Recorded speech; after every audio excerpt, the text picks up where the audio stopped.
No decorrer de audiência pública realizada no Senado Federal, com vistas a debater exorbitâncias, excessos e ilegalidades de Alexandre de Moraes, do Supremo Tribunal Federal e do Tribunal Superior Eleitoral, o deputado federal Daniel Silveira foi intensamente aplaudido ao argumentar contra inconsistências jurídicas e inconstitucionalidades no âmbito do inquérito 4781 e de inquéritos correlatos. O parlamentar asseverou: esse inquérito, respondendo ao senador Esperidião, ele queria a base legal.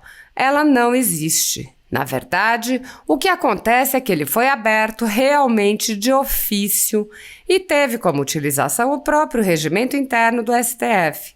Esse regimento interno do STF foi feito à luz da Constituição de 1969. Portanto, não existia ainda a figura do Ministério Público. Uma vez que vem a nova Constituição de 1988, ela não absorve, então, esse regimento, que tem no seu artigo 129 a figura que é a detentora privativa da ação penal, o Ministério Público e a Polícia Judiciária. Nesta atuada, o congressista defendeu o impeachment de Alexandre de Moraes e relembrou o momento em que desafiou o ministro para um debate. O ponto nevrálgico da questão é que este Senado deveria atuar de forma a empichar o ministro Alexandre de Moraes, que disse também ao desembargador, e eu estou aqui com alguns juristas, e me corrijam se eu errar em alguma letra da lei, o que eu duvido muito, e já desafiei o Alexandre de Moraes para um debate público sobre direito também, que na Lei Complementar 35, que é a Lei Complementar da Magistratura, que é a Lei Orgânica da Magistratura, em seu artigo 33, eles usaram por analogia o artigo 53 da Constituição, podendo prender um ministro ou um magistrado somente em flagrante delito de crime inafiançável. Pois bem, o ministro Alexandre de Moraes tem incorrido corriqueiramente no crime de tortura.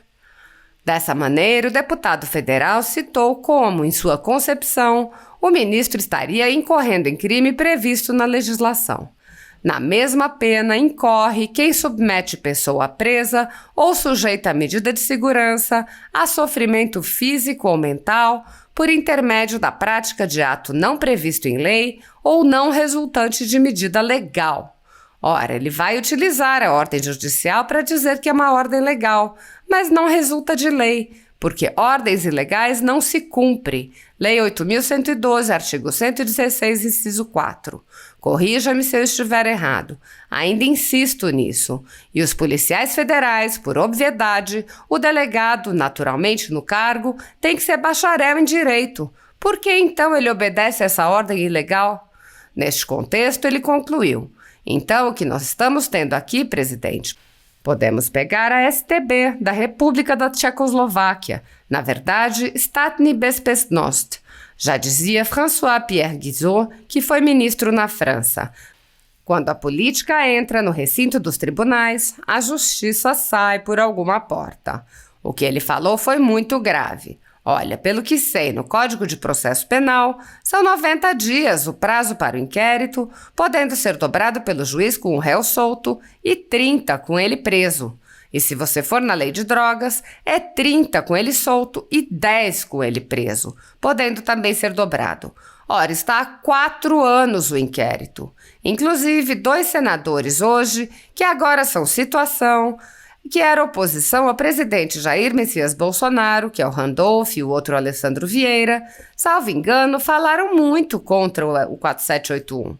O Alexandre debocha na cara do brasileiro, fazendo uma ditadura da toga aqui e todo mundo quieto.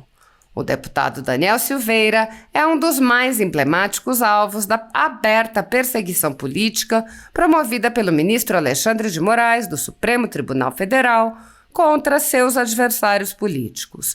Mesmo em pleno exercício do mandato parlamentar, o deputado foi preso por palavras proferidas em vídeo e permaneceu preso por mais de 11 meses.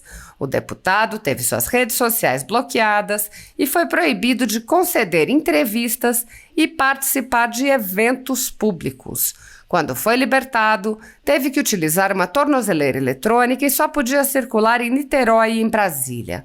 Seu patrimônio foi confiscado em multa sem previsão legal e até seu salário foi diretamente confiscado, além de verbas relativas ao exercício do mandato.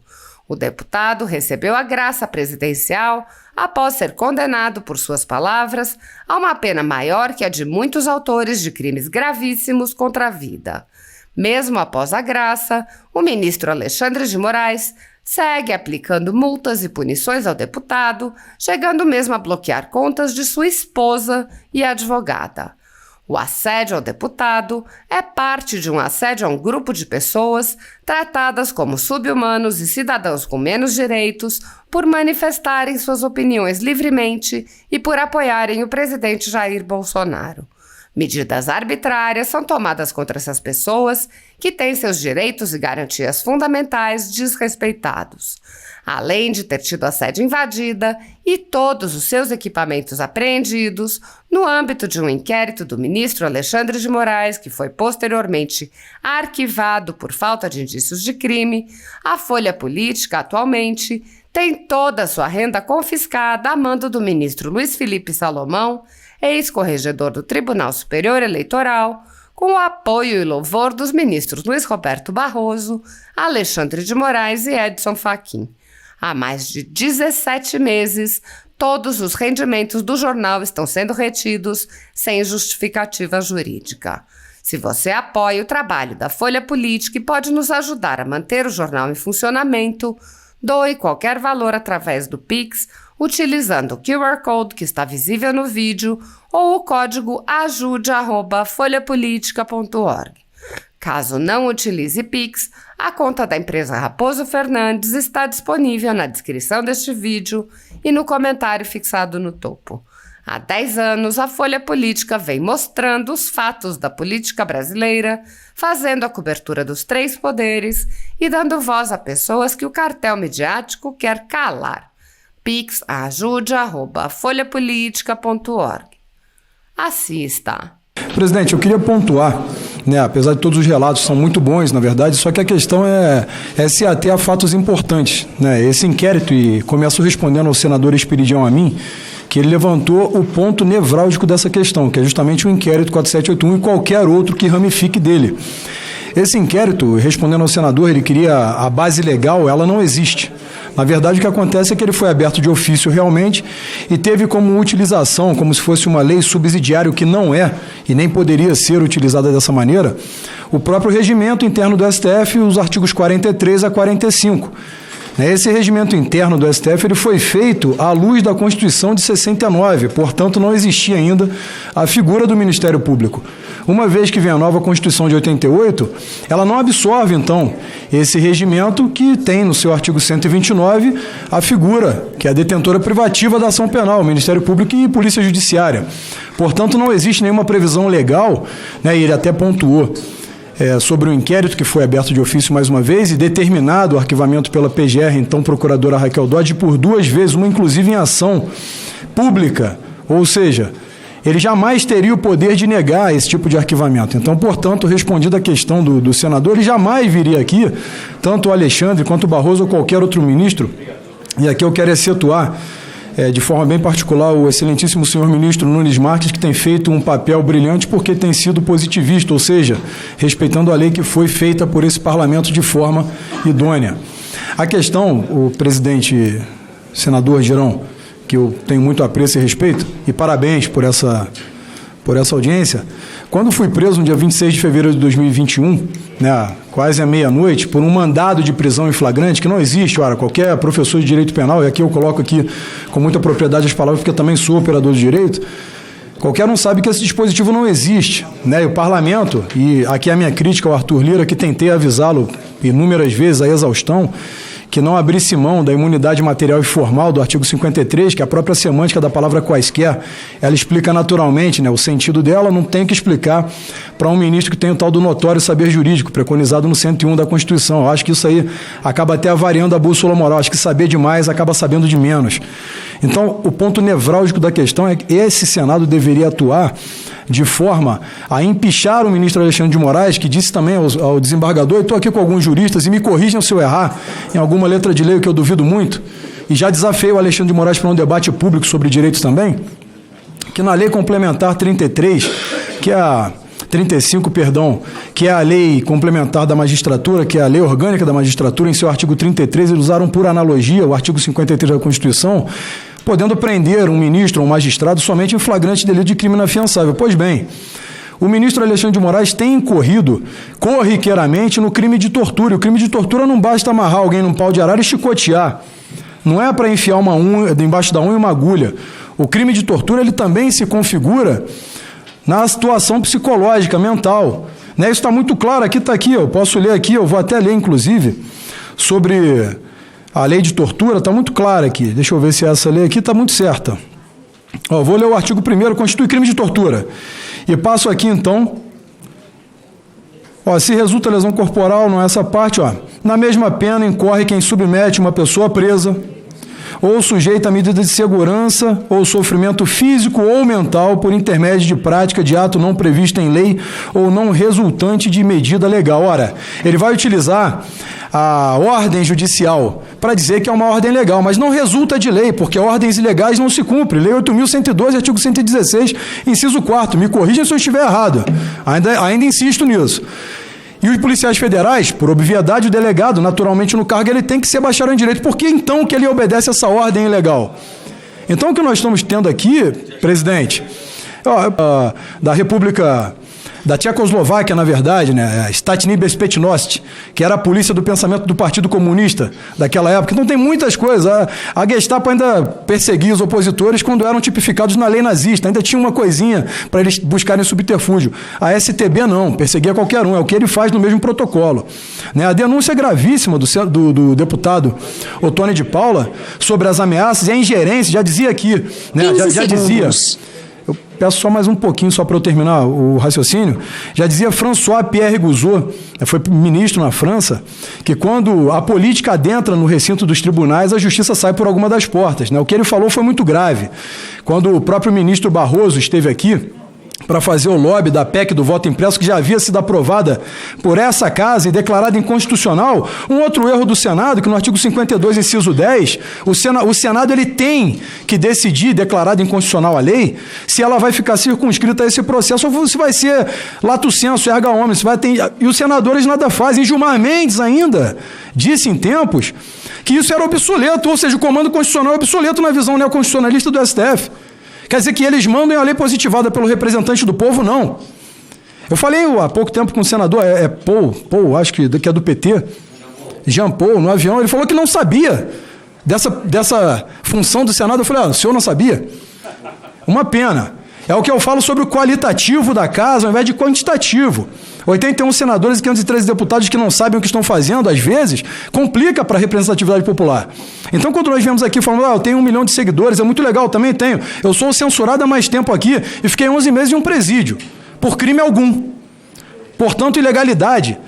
Aí eles anulam, por exemplo, a Lava Jato, eu vou conectar esses fatos com o fato de CEP errado. Ora, pela grandiosidade da operação, isso é irrelevante. Isso não anularia uma questão nesse porte, mais de 3.500 pessoas envolvidas, 70 diretores, com mais de 20 codinomes de cortes supremas, superiores, STF, STJ e TSE. Quando foi descoberto, eles anularam. Isso é a informação que aqui o parlamento tem. Aqui é a Comissão de Fiscalização e Controle. Por que não, então, solicitar o orçamento desses inquéritos que se prorrogam há muito tempo? Olha, pelo que sei, no Código de Processo Penal, são 90 dias o prazo por inquérito, podendo ser dobrado pelo juiz com o réu solto e 30 com ele preso. E se você for na lei de drogas, é 30 com ele solto e 10 com ele preso, podendo também ser dobrado. Ora, está 4 anos o inquérito, que inclusive 2 senadores hoje, que agora são situação por esse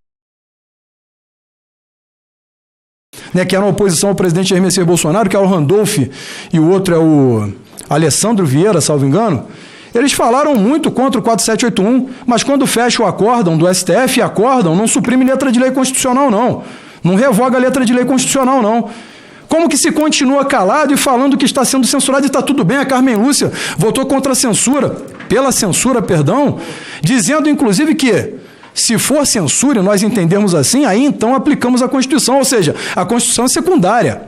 E enquanto fiquei preso, tive que me defender de dentro de um presídio na Comissão de Ética com 11 processos no mesmo sentido.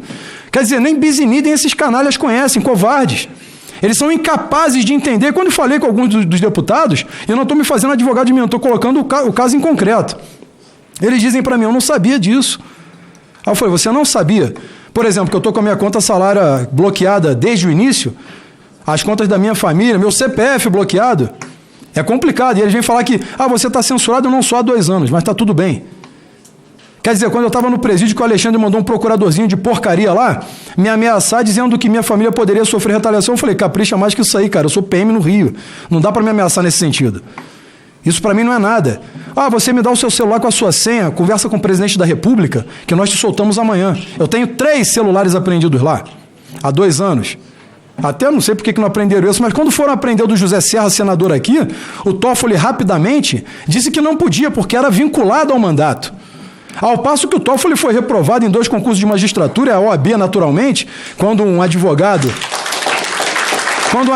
é reprovado, a OAB naturalmente ela não aplica, né, na lista tríplice esse nome pelo 5º constitucional, porque está prejudicado o notável saber jurídico e agora ele é ministro que manda no tribunal que ele foi reprovado. Assim como o Alexandre de Moraes mentiu no currículo dele, que conseguiu, por exemplo, inclusive o mais alto título do direito em 2 anos e meio, que ele demanda 13 anos de estudo. Ele mentiu, isso ensejaria o impeachment dele. Aí ele não vem aqui para poder relatar e mentir aqui publicamente, somente com os pares. E quando tem que vir tentar modificar a Lei 1079, que é a lei de impedimento de ministros, aí o Lewandowski não falta uma sessão e ainda vem na calada da noite para tentar modificar e se blindar. Então, se o Senado, presidente, não agir, também me despeço, estou me despedindo aqui do meu mandato, porque saí ao Senado, candidato ao Senado no Rio, eu não consegui ser eleito, então não estarei nessa legislatura, mas talvez retorne em outro momento. Então, eu deixo aqui um recado para os meus pares que foram reeleitos, Luiz, Jordi, Júnior Amaral, Farrux, que são excelentes, Gilberto agora eleito, Zé Trovão, não vai dar para nominar todo mundo. Magno Malta, que jamais deveria ter saído daqui, que vocês façam um trabalho dessa vez de verdade, porque vocês têm muita força juntos. É como diz o presidente, vocês não sabem a força que tem, falou para o povo. E nós somos representantes desse povo. E eu não vou partir para sentimentalismo, porque eu não tenho mania de me fazer de vítima, e nem sou vítima de nada. Eu acho que eu sou um voluntário contra isso, na verdade. É assim como disse o Bismarck, eu também estou disposto a matar e morrer pelo meu país. Quer dizer, se você não defender a pátria hoje, e avisei quando fui preso, todos nós sofreremos os reflexos disso, gente. Isso é grave demais. A denúncia do Tony de Paula, o senador Magno Malta e tudo que foi requerido aqui tem que ser levado em consideração para uma CPI imediata. O Alexandre de Moraes ele pode ser preso em flagrante pelo crime de tortura. Olhem o Roberto Jefferson. Olhem, eu vou terminar aqui, presidente, e eu termino a minha fala. O caso do Roberto Jefferson, em especial, ele estava preso há 2 anos, sob tortura psicológica e um inquérito inconstitucional. Olha, a teoria da árvore envenenada, o senhor conhece muito bem, ela invalida qualquer coisa que ramifique de um processo desse. Se ele mata alguém, claro, ele incorreu em um crime, mas ele não incorreu porque queria, ele foi forçado a isso, é uma reação forçada, uma reação provocada, enquanto Alexandre debocha na cara do brasileiro, fazendo uma ditadura da toga aqui, todo mundo quieto. O Arthur Lira, quando falei, eu recebi ligação do Arthur dentro de casa. Receba a intimação do ministro Daniel Silveira. Você está me prejudicando em meus processos. Isso é covardia ou não é? Isso é ingerência de outro poder ou não é?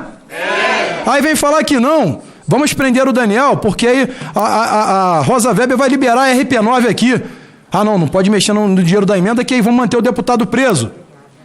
Se o Senado não fizer nada com esse canalha, esse cafajeste frouxo, é frouxo e covarde. Inclusive eu falo aqui, eu já não devia nada à justiça.